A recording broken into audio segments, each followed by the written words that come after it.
Ceci est un livre audio autogénéré par Google. Première de couverture, la Piazza Maggiore de Bologne vue de la tour Asinelli. Quatrième de couverture, Fernandel et Gino servis dans la vitrine d'une boutique à Brescello, lieu de tournage des films de la série Don Camillo.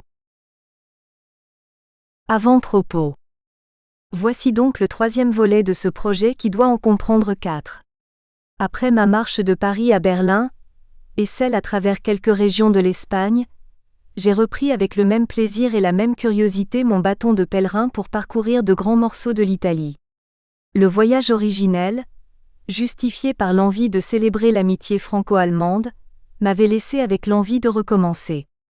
Après quelques réflexions, il m'a paru que si j'avais toujours été fasciné et reconnaissant des relations spéciales tissées depuis 60 ans entre la France et l'Allemagne après tant de siècles de guerre, il était évident que l'histoire commune de la France et de ses autres voisins n'avait pas non plus été un long fleuve tranquille, et qu'il convenait d'apprécier et de chanter l'inestimable cadeau des liens apaisés au sein de l'Union européenne. La France, carrefour des civilisations et des peuples, seul pays d'Europe à être baigné à la fois par la Méditerranée, l'Atlantique et la mer du Nord, est au croisement de 4 mondes, germanique, italo-grec, ibérique et britannique. Puisque j'avais passé plus d'1 an de ma vie à étudier, parcourir puis évoquer le premier de ces mondes, il me fallait maintenant faire de même avec les 3 autres. Vivant à Barcelone pendant 2 ans, j'avais commencé par l'Espagne. Le fait d'habiter ensuite dans les Hautes-Alpes rendit naturel de poursuivre l'aventure avec l'Italie. Ce pays dont la langue n'est pas vraiment un obstacle, est sans doute le plus connu de nos voisins.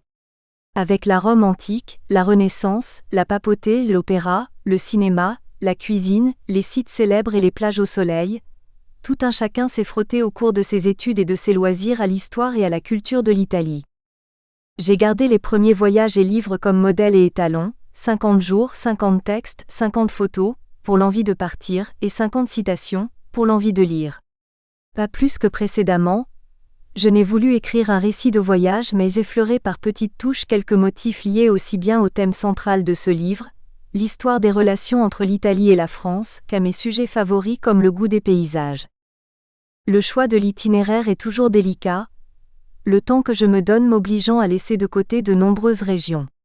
Il dépend de mes recherches qui me poussent à aller voir tel ou tel lieu, mais aussi de contingences matérielles et de ma curiosité. Je ne suis pas retourné à Venise ou en Sicile, mais j'ai eu le grand plaisir de découvrir enfin Rome. Le voyage s'est déroulé en 2 temps. 22 jours de marche entrecoupés de liaisons par train dans la région de Naples, à Rome puis en Ombrie, et 28 jours d'une traite de Briançon à Bologne, dans une longue traversée de l'Italie du Nord, les 2 trajets se rejoignant à Florence.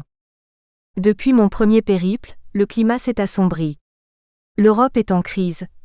Critiquée de toutes parts pour des raisons contradictoires, elle voit ressurgir les démons du nationalisme. Ma prochaine expédition, 4e partie de mon projet, aura lieu dans un pays qui quitte l'Union, le Royaume-Uni.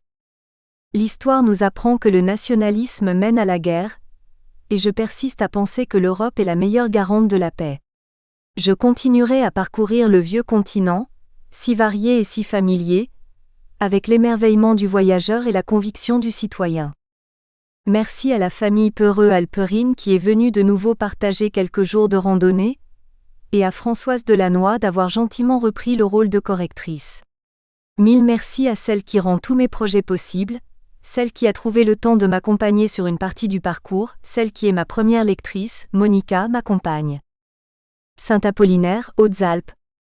Automne 2016. Annonce. 1. La marche s'est déroulée en 2 épisodes. De décembre 2015 à avril 2016. Entre les villes et dans les villes, j'ai parcouru. Au total 962 km en 50 jours. En tenant compte des journées et demi-journées. Dû aux trajets effectués en voiture. En train ou en avion. Au début ou à la fin d'un épisode. Pour entrer ou sortir d'une grande ville. La moyenne s'établit à 25 km par jour de marche. Mes textes ayant chacun 25 lignes. Chaque ligne représente 1 kilomètre. 2. Le nous que j'emploie parfois n'est ni un nous de majesté ni un nous de modestie, il fait simplement référence au jour où je marchais accompagné. 3. Je suis l'auteur des photos et de la traduction. Les citations lorsque le titre de l'œuvre est dans sa version originale italienne.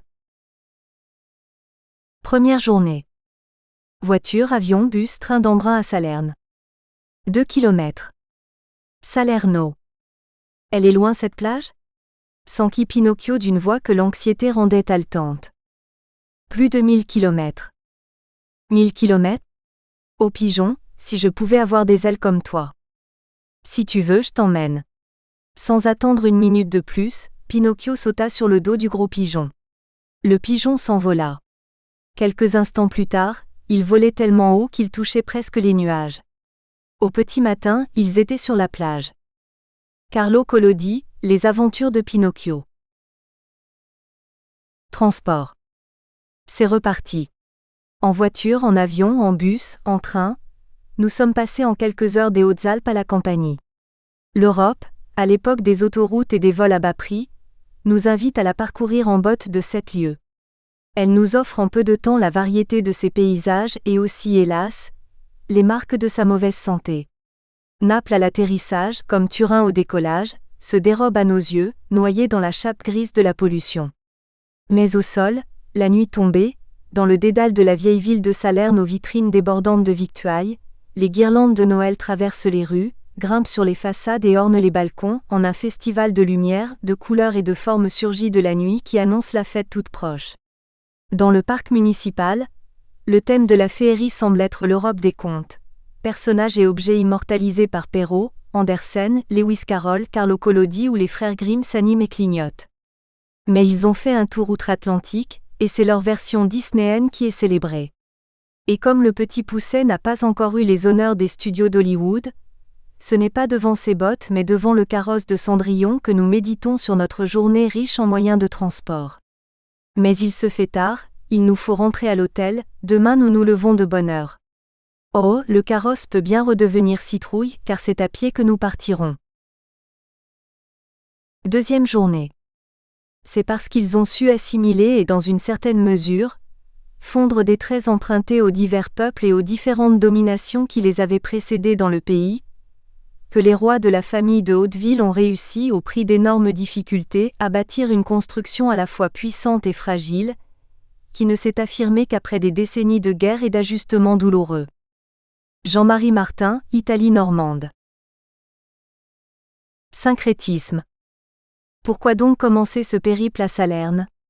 Parce que, à l'époque même où Guillaume conquérait l'Angleterre, un autre seigneur normand, et sans doute son cousin, mettait la main sur le sud de l'Italie et jetait les bases du futur royaume de Sicile qui allait durer 8 siècles d'une histoire mouvementée dans laquelle les maisons d'Anjou et de Bourbon jouèrent leur rôle.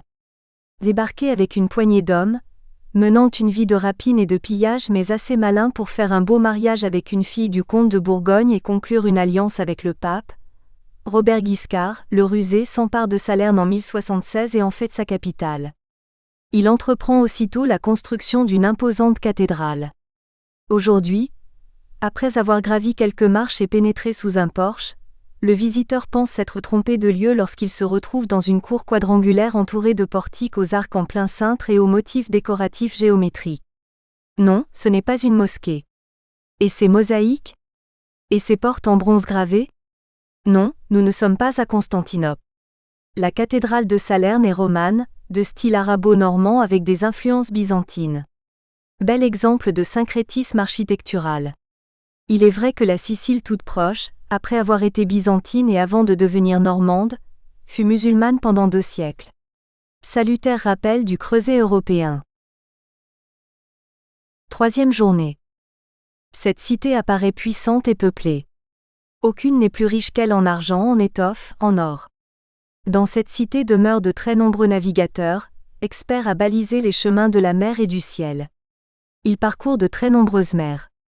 Ils sont célèbres dans presque le monde entier comme ceux qui apportent ailleurs ce qui est digne d'être acquis, et en rapportent tout ce qu'ils y ont acheté. Guillaume d'Apulie, geste de Robert Guiscard. Inscription sur une plaque à Amalfi. Lieu magique.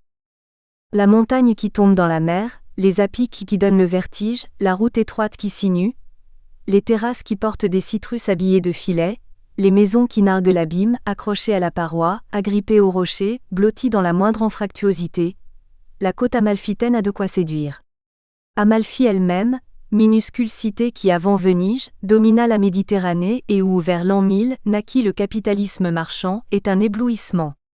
Blanche et dorée sous un soleil qui n'a rien d'hivernal, fière de son histoire, elle exhibe d'innombrables plaques qui exaltent la grandeur passée. Ici, on rédigea les tables amalfitaines, premier code maritime. Nous espérons que vous avez apprécié cet aperçu. Pour continuer à écouter ce livre audio sur Google Play Livres, utilisez le lien dans la description de la vidéo.